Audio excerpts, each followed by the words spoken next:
Last episode, we found out that despite my initial thoughts, there actually is a generational prospect in this year's class. And not only is there a generational, but there's a generational two-way player in this class. The first I've ever seen in MLB The Show 24.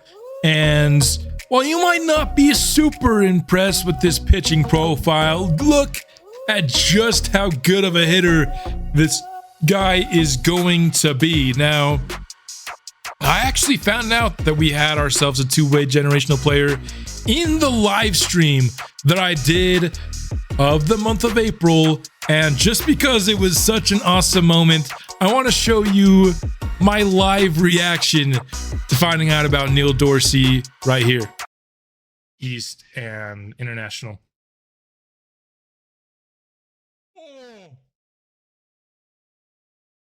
Are you guys seeing what I'm seeing? Neil Dorsey has secondary positions, y'all.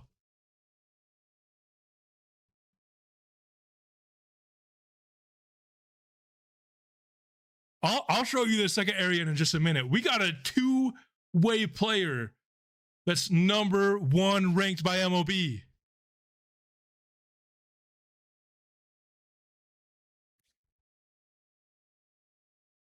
Holy crap, guys. Okay. I gotta calm down here. Let's think. This is awesome. Okay. I'm glad, dude. Oh, I'm so glad that we found this on stream too, so you guys can all experience it with me. Switch hitter. Okay, as a pitcher, he's got good walks per 9 and hits per 9, which we like. Home runs per 9 is low, which sucks.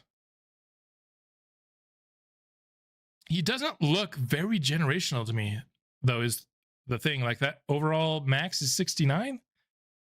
I know he's not fully scouted, and generational players, they mess with you, but it's usually not this low. 4-pitch mix, 2-seamer, curveball, slider, changeup.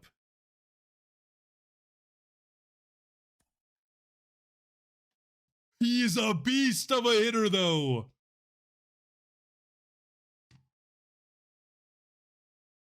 Okay. Sorry, I'm really excited. I have simulated so many drafts, and I've never seen... I was just saying that two-way pitchers usually have their hitting in the 30s. Not this guy. And his vision is 5 higher than his discipline. So now all of a sudden he's got me thinking he is generational, but just the overalls don't match. His hitting is generational for sure. So if he's generational, he would be a 70 overall with 99 potential.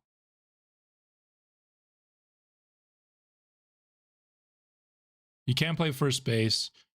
If he's generational, though, which he might be, I'm honestly getting mixed feelings as to whether or not he's generational. But you can kind of see he has the 10.6 million demand. So the guys with really high demand usually are generational. Maybe because I've never seen a two-way generational before. Maybe the two ways just have a lower overall threshold than you're usually. Oh yeah, we're drafting him. I'm not looking at a single other player in the first round anymore. Neil Dorsey, if we end up getting screwed, fine, whatever. I'm taking the two-way player that hits absolute nukes, no matter what. Just from what I'm seeing from this pitching, he's not going to be the ace and the guy hitting in a primary spot, but he could be like your fourth pitcher and your cleanup hitter or something like that. He's definitely a better hitting prospect than he is a pitching prospect. But if he's generationally his 99 potential, you're still going to have him be a pitcher because his ceiling is so high. By the time he's hit his ceiling, he's going to be good. And while the hype is building around this year's amateur draft, we've still got a lot to do in this season, including a bout here against the division rival San Diego Padres. If you didn't watch our last matchup against them, I would highly encourage it. We'll be facing off against the lefty Yusei Kikuchi. I would imagine that's how you say his name. But against lefties, we got Kevin Newman hitting leadoff here. But if you didn't watch that last matchup against the Padres, you've got to see what Nolan Jones did in his return to Coors. I just wanted to watch this team again, this time in San Diego, as we see a snapshot of what we're seeing from our lineup so far. I would say not a ton of surprises, except for the fact that I would think guys like Ethan Salas would have a little bit higher average at this point. Here he improves his average a bit. He and Murillo, I would say, I was expecting a little bit higher average, but they still have plenty of time to get it up. Here's Salas is going to be caught stealing. Some San Diego Padre catcher-on-catcher crime there. Of course, as we acquired Salas from the Padres. Murillo will be hit here, walking his way to first base. Jordan Beck hitting in the fourth spot, lifts this one to shallow center field, and the fly ball will end the top of the first inning. Tatis hitting leadoff for the Padres. Gonna get out there on that ball in foul territory. Just look at the contrast between the averages you're seeing from this Padres lineup to our own. Just gives you a feeling of how much longer we still have to develop. We are still very far away as a major league team. Nolan Jones up. He cracks this ball deep to right center field, and he's done it again. It's another Nolan Jones home run. You've got to be kidding me. 8th on the year so far, but Nolan Jones continues to just mash us. When we traded Jones to the Padres, I was hoping it would be something that would, help the Padres out, become a bigger challenge for us here in the series. But I never imagined Nolan Jones would, hit a home run on half of the plate appearances we've seen from him since we traded him. Clearly has something against Colorado, and it shows every time we face off against him.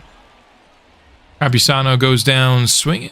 So it'll be 2-0 after the 2-run homer from Nolan. Ryan Bliss got a good hold of this one, but out near the warning track, it is snagged by Merrill. Chavis hitting just 203 so far this season.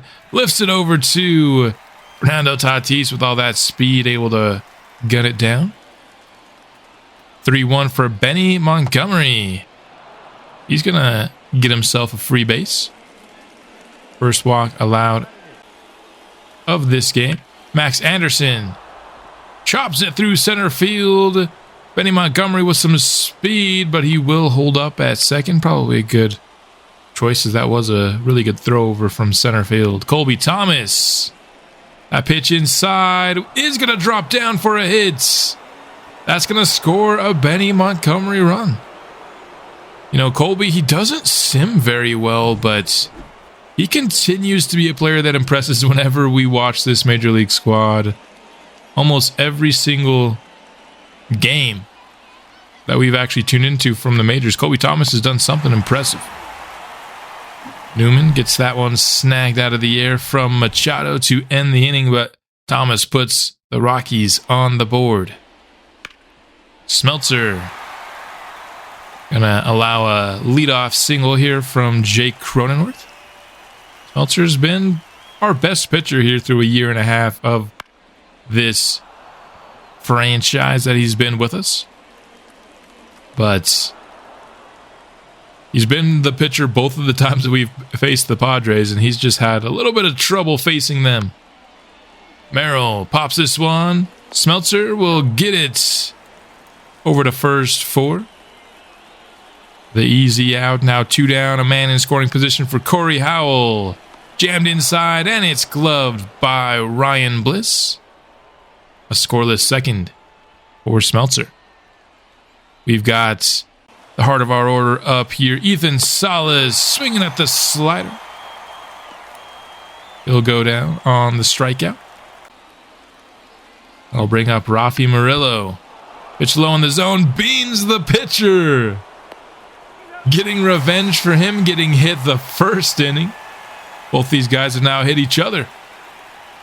That was a pretty hard-hit baseball, but it would not force a pitching change for San Diego. Jordan Beck gets a big hold of this one, and it is gone. The solo shot will tie this game at 2 apiece. 409 feet to left field. Right after the pitcher gets beamed, he allows a home run the very next at-bat. That's what you get for hitting Rafael Murillo in the first inning. Feel like it's a well-deserved revenge inning here. Full count for Ryan Bliss. It is lifted to center field. The lazy fly is easily handled to end the inning for the Rockies. Jordan Beck ties it up for us. 2 apiece through 2.5. Tatis back up here to lead off the third, and he gets this one fair in right field. Up against the wall, Kobe Thomas with the throw, but Tatis sliding safely into second as Murillo phases right through him. Hit to third, Max Anderson. Nice throw across the diamond to retire Bogarts here. Nolan Jones back up. Hit to center field. Jordan Beck giving chase. Diving, but he can't haul it in. Would have been an excellent play. And Jones gonna pick up another RBI. Every single time this guy is up to bat, he's driving in runs. I feel like he's unstoppable. I don't think I've ever had as much problems facing one single player as I have Nolan Jones early on in this series. And it's all something that's I made happen. Ampisano, chopper to first, and Chavis covers the bag to end the inning, but Nolan Jones gives the Padres back the lead. He's driven in all 3 San Diego runs. Chavis, big hold of this one. It's back and gone. The tying home run, the solo shot from Chavis. 413 feet to center field. That one was out of here on a line. Just mashed that pitch. That's the kind of power that had us selecting Michael Chavis in the second round of the Rule 5 draft back after season 1. Montgomery up to bat here. Hit well to right field, but it's gunned down by Tatis. One of the best in the business over at that right field spot. Anderson over to foul territory, and Tatis tracks it down again. His speed and reaction have been a bit of a problem for us. And we're giving him a third shot here. All of the outs here in the fourth. Flyouts over to Fernando Tatis. We are tied, bottom of the fourth. Jake Cronenworth up to bat, but he's going to ground out to third. Ezequiel Tovar, the other player that the Padres acquired in that Ethan Salas trade. Deep to left field and hauled in by Jordan Beck. Merrill up to the play. We're going to see another fly out here. A lot of flyouts here on both sides in the fourth inning.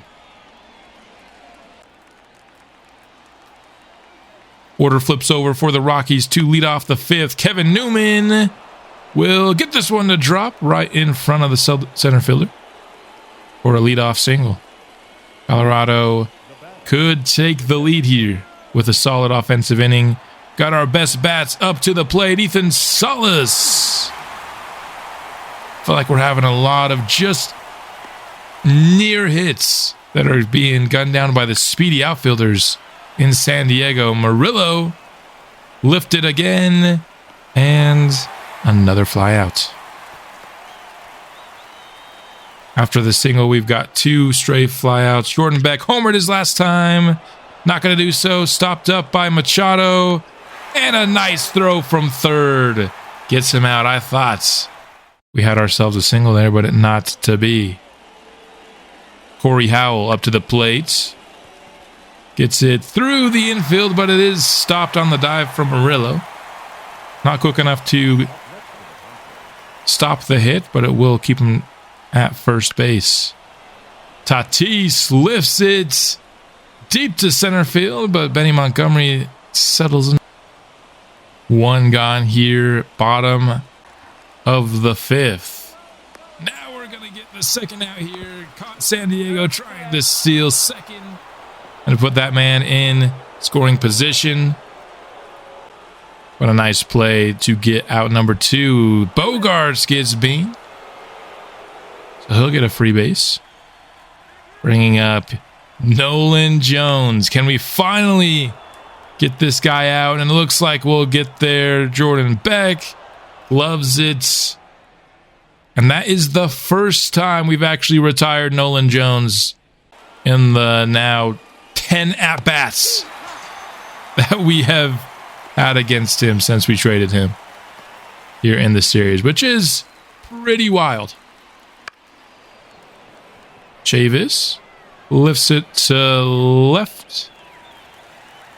And we're just not able to get quite enough on a lot of these baseballs. A little bit different elevation here in San Diego compared to Coors. Some of these might have left the yard. Montgomery with another fly out here. That's been the story of these middle innings for the Rockies. Lots and lots of flyouts. Smeltzer gets this one. Hit for a single by Manny Machado. The throw from Murillo just unable to beat the runner. That's kind of the difference you see from Murillo versus the throw we just saw from Machado, able to beat the runner. Murillo, not a bad arm by any means, but not one of those upper tier arms that's going to gun down some of these runners. That will end the day for Smeltzer. Not great from him, but not terrible either. Able to keep us in it at least. And here we got the 5-4-3 double play. The first AB from Joe Rock. Going with another lefty here to relieve Smeltzer.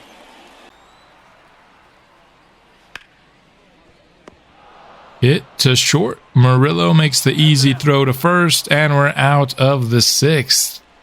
The scoring has definitely slowed down here in these middle innings. Here comes knuckleball pitcher Matt Waldron onto the field, and just look at that pitch. My goodness, it looks like it's skipping frames right there with the first strikeout. 60 miles an hour on the knuckleball. Newman up. Another knuckleball here, and it is hit to first to end the seventh. Really fun inning to just see all those knuckleballs, though. Not something you see often, for sure, here in the show.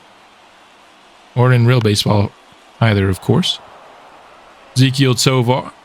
Shallow fly ball will be handled by Bliss.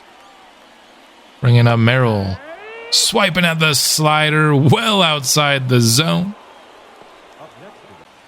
We're out number two. Corey Howell blasts this one to left, and that'll give San Diego back the lead. Got a ton of that pitch. And bottom of the seventh. San Diego puts themselves back on top with a 394-foot blast from the 9-hitter. Don't love allowing home runs to the 9-hitter for sure, especially in a game that's this close down the stretch.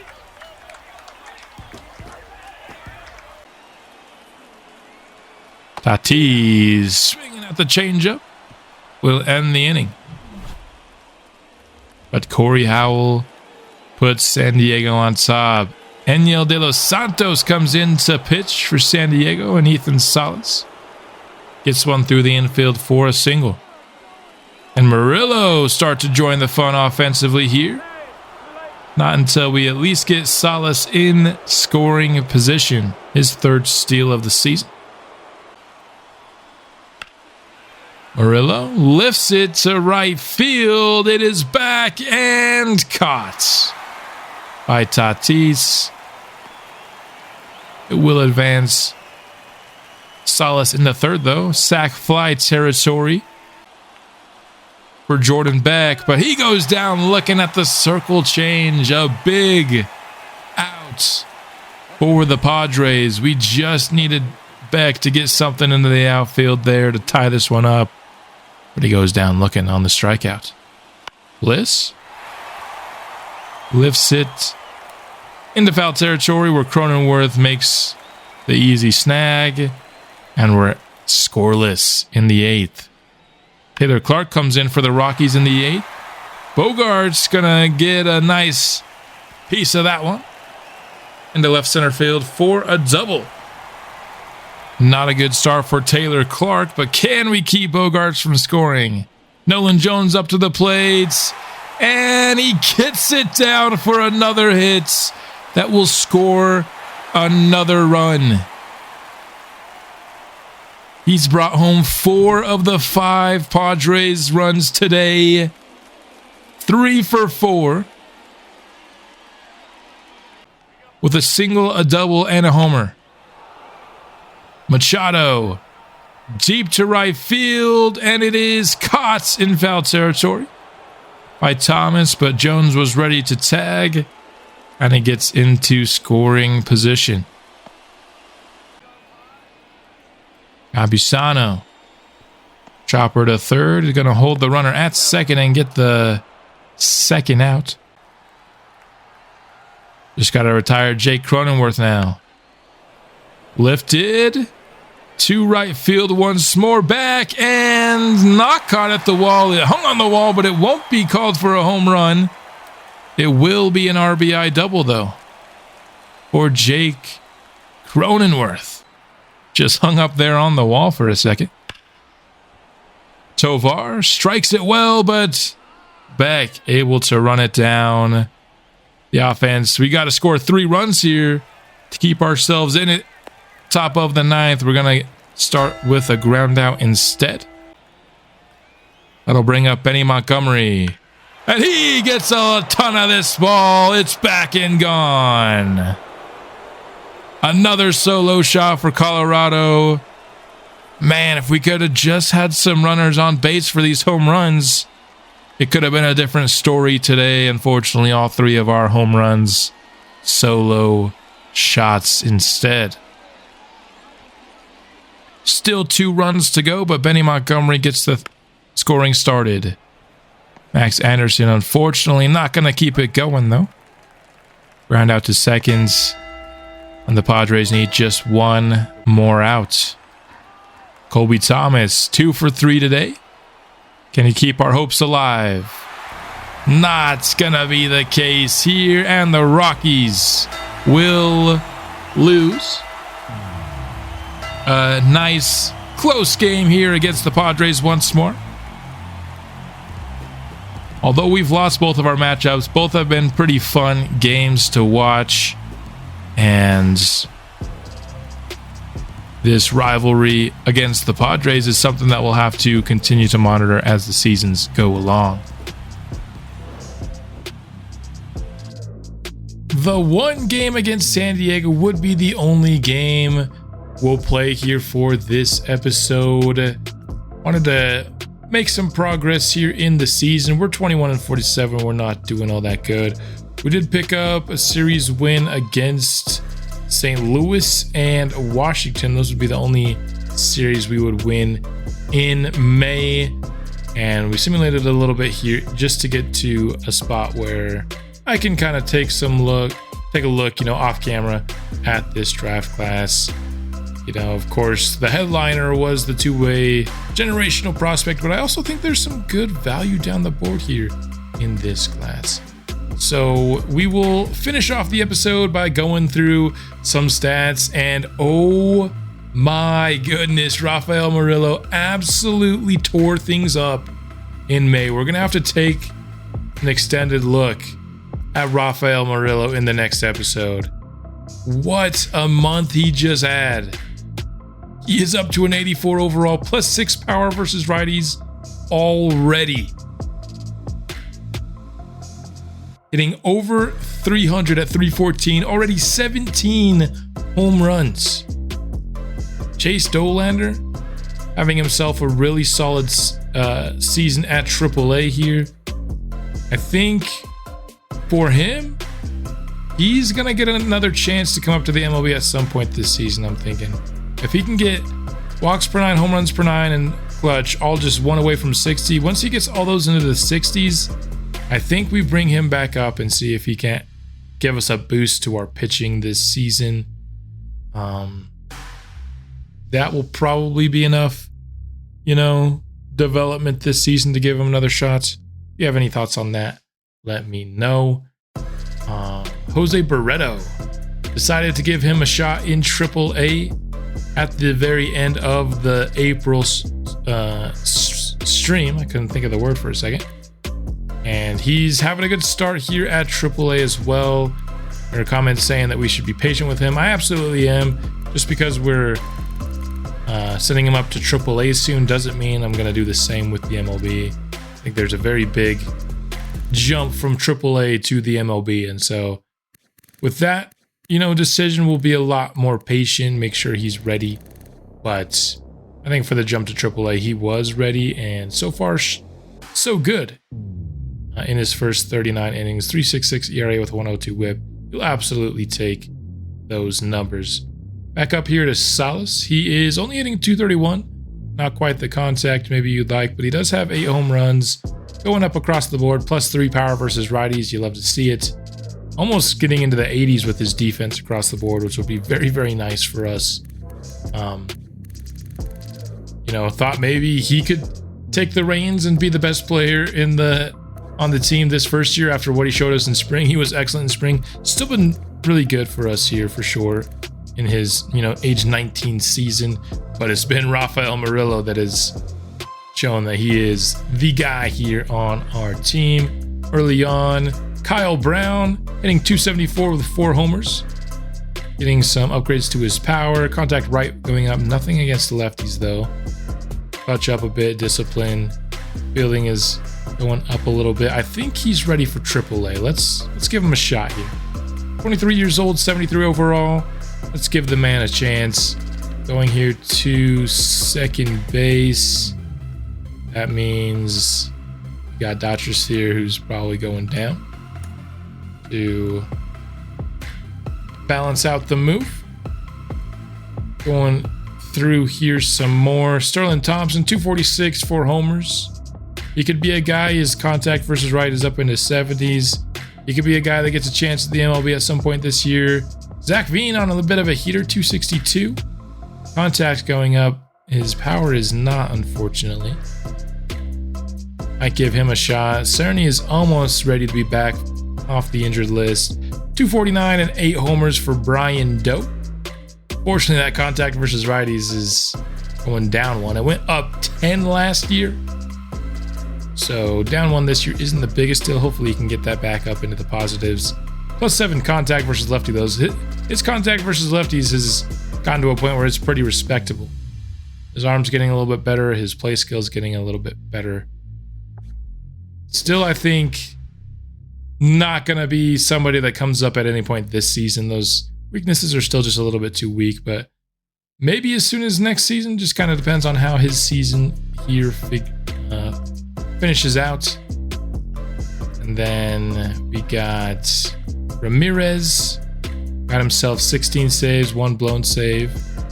Solid closing numbers. +3 home runs per 9 is very nice. Needs a lot of development in that area. Romo getting a little bit better as time goes along. We got Herb Reyes. Let's check in on him. 74 innings, 61 strikeouts, only 8 walks. Sub-2 ERA. He's looking really good. +3 hits per 9. He really, really needs that. Even though he's been really good at AA, we're going to hold off on promoting him anytime soon, I think. When I think about promoting players, I want a combination of ratings and production. The production, absolutely there, but still some ratings, I think, that need to continue to develop at AA, namely that hits per 9. there. We'll keep him down for a while. Anton Hernandez is back, doing a little bit better here. Last time I checked on him, his hits per nine was actually going down. Still not great, but you know, he's low 60s. He's got plenty of years to develop for him. And the other guy that we passed, Johnny Brennan here, getting a couple home runs per nine. We need that from him. Kind of up across the board. Looking pretty good there at Double-A. So that is kind of the update as to where our prospects are. In terms of the MLB, is there anybody just of our veterans out there having a good year? Kopech, not so much. Smeltzer continues to just pitch really solid for us, which, you know, he does not throw hard at all. It kind of makes me feel a little bit better about the fact that our two-way generational guy is a guy who projects to not throw very hard at all. Not really hurting Smeltzer at all in Coors so far in this series. Ryan Bliss just not showing enough offensively. Cerny's been injured. Curtis, how's he been as a closer? 13 saves to 4 blown saves. Not great there. Not very much to speak of good there. Jordan Beck, 6 homers. Pretty solid. +4 power versus lefties. He's hitting lefties really well, which I'll take that. Kevin Newman was terrible to start, but he's kind of rebounding a little bit. Enlow's trash. McMahon's trash. Benny Montgomery has played in relief of the injured Cerny. He's been okay. You want better than that, though. Andrew Moore, much better than last year. That whip is still high, but his ERA is actually solid. Walks are a problem with him. He has +2 this year, but still just allowing a bit too much for your liking. Eric Lauer, that's okay. That's okay. For 68 overall, I think you'll probably take those numbers. Whip's still a little high, though. Locklear, only 3 home runs. Probably less than what we'd want. Kobe Thomas hitting a decent bit of power, 6 homers, but not the average that you want at all. What about Nevada's here? 6 homers, just over 200. Yeah, this team is trash. We need our prospects to develop. None of these Rule 5 picks have really panned out. I was hoping we can get 1 or 2 hidden gems in the Rule 5 draft. It just hasn't really turned out that way so far. We've still got, you know, time to hit on something at some point in the series, but just so far, not really working out for us. So we need these prospects to come up and carry their way, and I'm very confident that they will. We've got some guys doing excellent and some guys that I think have a very bright future ahead of them. That will be all for this episode. Next episode, we'll be getting all the way to the draft and doing our final draft preview. And I'll see you then. Go Rockies.